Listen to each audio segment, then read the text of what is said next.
একজন মানুষ যখন কথার পর কথা বলে তখন তাকে জ্ঞানী বলা হয় না। তবে তিনি যদি শান্তিপূর্ণ, প্রেমময় এবং নির্ভীক হন, তবে সত্যই তাকে জ্ঞানী বলা হয়। যে মানুষ জ্ঞানগর্ভ জীবনযাপন করেছে তার মৃত্যু ভয় পাওয়া উচিত নয়। ভুলকে বারবার স্মরণ করা মানে মনের মধ্যে বড় বোঝা পুষে রাখা। প্রাজ্ঞ ব্যক্তি কখনো নিন্দা বা প্রশংসায় প্রভাবিত হয় না। কোনো পাপকে ক্ষুদ্র মনে করো না, ক্ষুদ্র ক্ষুদ্র পাপই জমা হতে হতে মূর্খের পাপের ভাণ্ডার পূর্ণ করে ফেলে। কোনো কিছুই চিরন্তন নয়। যিনি উপদেশ দেন, অনুশাসন করেন, তিনি অসতের অপ্রিয় এবং সৎ লোকের প্রিয় হয়। মৈত্রী দ্বারা শত্রুকে জয় করবে, সাধুতার দ্বারা অসাধুকে জয় করবে, ক্ষমার দ্বারা ক্রোধকে জয় করবে, আর সত্যের দ্বারা মিথ্যাকে জয় করবে।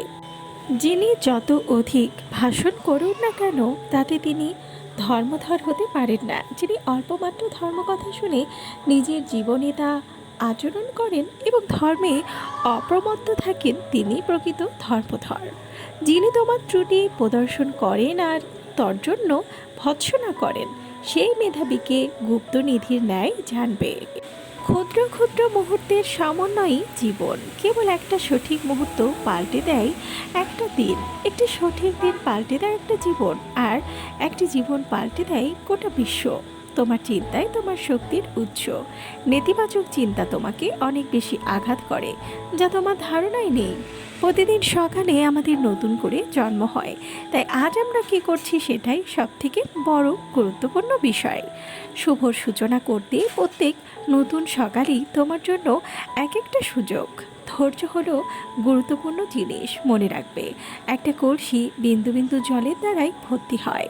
অন্যের জন্য ভালো কিছু করতে পারাটা তোমার জীবনে ইতিবাচক প্রভাব ফেলবে। জীবনে হাজার লড়াই জেতার থেকে ভালো তুমি নিজের ওপর বিজয় প্রাপ্ত করে ফেলো। তখন জয় সর্বদা তোমারই হবে, আর সেই জয় তোমার থেকে কেউ ছিনিয়ে নিতেও পারবে না। যা আপনি চিন্তা করবেন তাই আপনি হবেন। সব কিছুকে বোঝার অর্থ সব কিছুকে ক্ষমা করে দেয়া। প্রত্যেকটা মানুষ তার স্বাস্থ্যের কিংবা রোগের সৃষ্টিকর্তা হয়ে থাকে। যদি আপনার দয়া আপনাকে সম্মিলিত করতে না পারে, তাহলে সেটা অসম্পূর্ণ হয়ে থাকে। নিজেকে নিয়ন্ত্রণ করো, অতপর অন্যকে অনুশাসন করো। নিজে নিয়ন্ত্রিত হলে অন্য কেউ নিয়ন্ত্রণ করতে পারবে। নিজেকে নিয়ন্ত্রণ করাই কঠিন। বর্ষাকালে এখানে, শীত গ্রীষ্মে ওখানে বাস করব। মূর্খরা এভাবে চিন্তা করে, শুধু জানে না জীবন কখন কোথায় শেষ হয়ে যাবে। মা যেমন তার নিজ পুত্রকে নিজের জীবন দিয়ে রক্ষা করে, তেমনি সকল প্রাণীর প্রতি অপরিমেয় মৈত্রীভাব পোষণ করবে।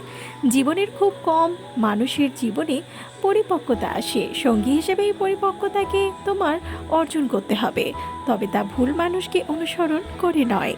এই পরিপক্কতা অর্জনে বরং একলা চলনীতি অনুসরণ করো।